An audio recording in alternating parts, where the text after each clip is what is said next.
c'est réfléchir à ce qu'il a vécu, ce que nous avons vécu, même si nos parcours n'ont pas été les mêmes exactement, surtout du fait que Elie Wiesel est certainement un des très rares jeunes qui soit rentré.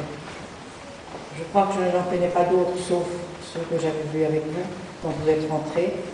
Vous êtes venus en France, accueillis par la France, vous étiez quelques-uns, très peu, mais ce qu'il faut savoir, et je crois que quand on parle de camp, quand on parle de la déportation, bien sûr on est appelé à se demander comment ça a pu se faire, comment est-ce que c'est arrivé.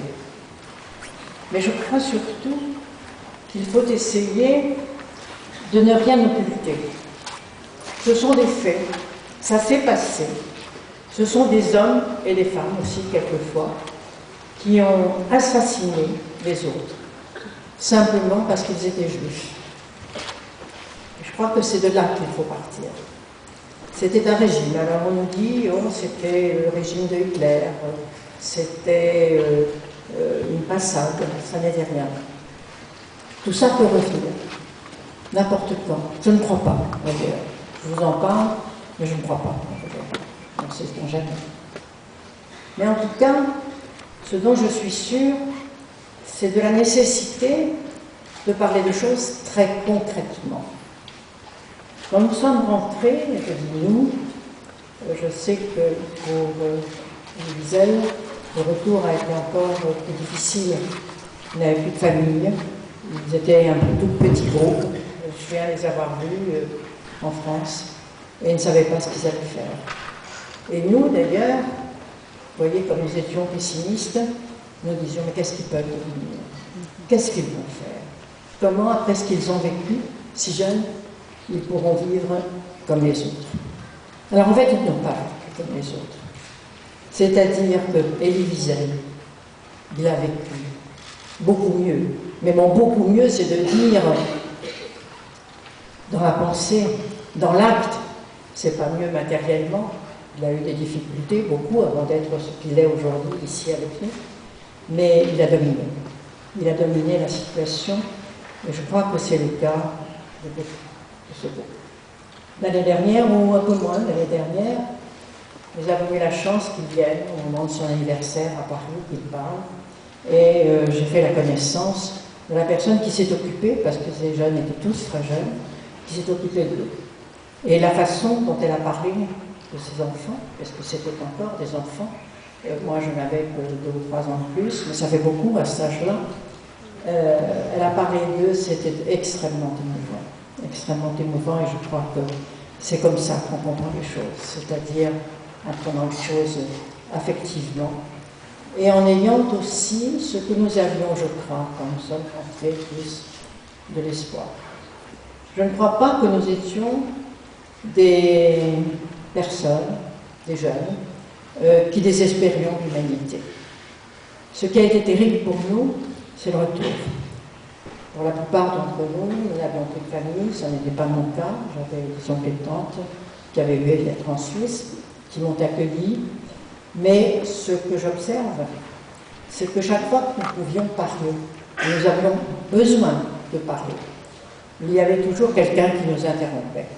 Pas tellement dans notre famille, et d'ailleurs on sentait très bien que quand on avait de la famille, des proches, ils ne supportaient pas nous entendre parler. C'était trop difficile pour eux. Et puis j'ai des souvenirs d'autres souvenirs abominables.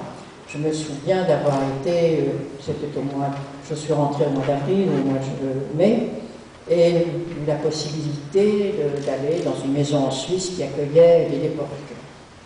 Et le jour où j'ai entendu une Suissesse, la Suisse qui n'a pas accueilli tellement facilement les gens pendant la guerre pour leur sauver la vie, demander est-ce que c'est vrai que les nazis faisaient mettre les chiens, prenaient les chiens pour les faire accoucher chez les femmes, on peut dire que vraiment il faut aimer l'horreur et qu'on trouve probablement qu'il n'y en avait pas encore assez. Je donne cet exemple parce que je crois qu'il est significatif.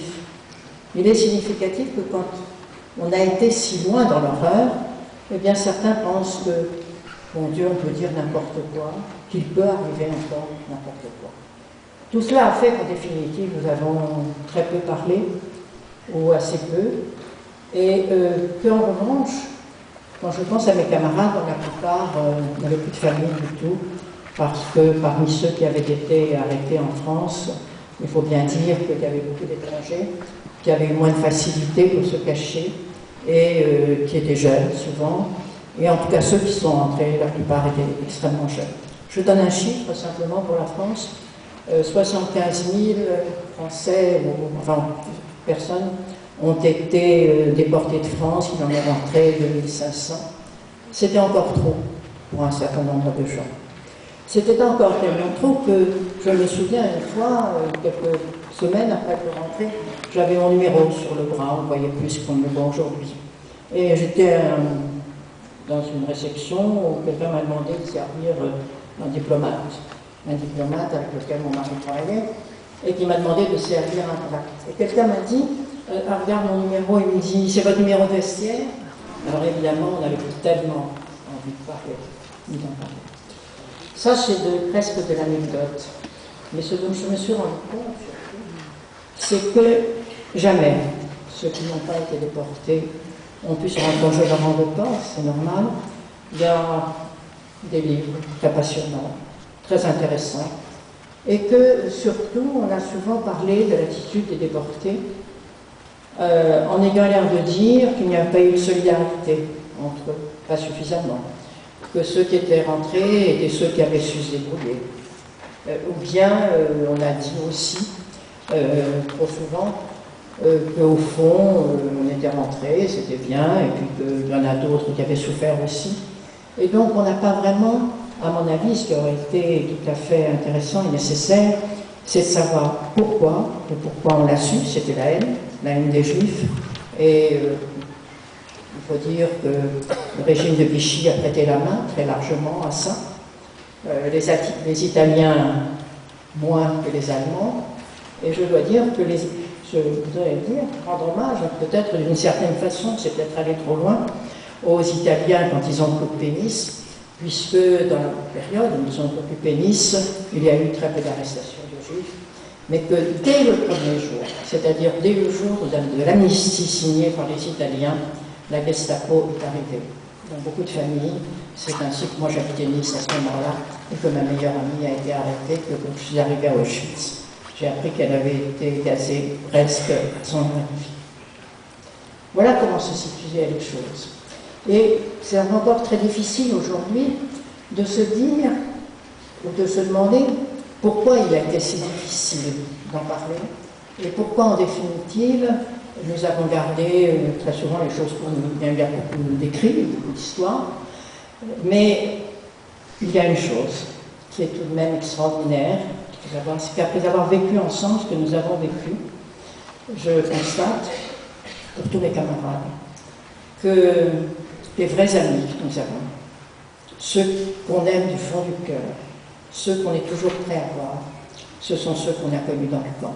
Nous sommes très peu nombreux, moi j'ai peut-être une quinzaine d'amis que j'ai connus au camp, les autres sont morts, mais que les liens que ça a créés entre nous, qui auraient pu, et qu'on tente toujours de dire que nous avons été égoïstes, que nous sommes, qu'il y avait de la haine entre nous, je dirais que c'est au contraire.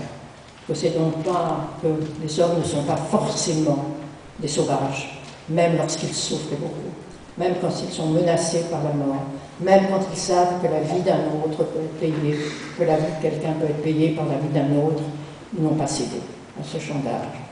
Ma mère a été déportée, elle était âgée, toutes les camarades l'aimaient. Elle a toujours été d'une lucidité, d'une douceur extrême. Et je dirais que c'est le cas de beaucoup. J'ai eu très peu de souvenirs de choses faites par les déportés. Et ça, c'est une chose tout à fait nette, c'est que dans cette horreur épouvantable, je ne peux même pas la décrire, c'était nous ramassions les SS, quand nous avions un bol déjà où nous étions trois à manger, prenaient le bol de soupe et le jetaient pour qu'on puisse le prendre par terre, c'est le genre d'exemple qui se passait tous les jours. Eh bien, nous avons gardé notre dignité, ce qui prouve que l'humanité est capable de survivre, même dans des conditions comme ça. Et si je le dis, c'est parce que je pense, et c'est ce que nous pensons, les quelques-uns qui vivent encore, que c'est nous qui avons gagné. Et si nous avons gagné, c'est parce que ceux qui nous soutenaient, c'était simplement de dire, ils ne voulaient pas qu'on rentre, et nous voulons rentrer, et nous voulons raconter. Merci.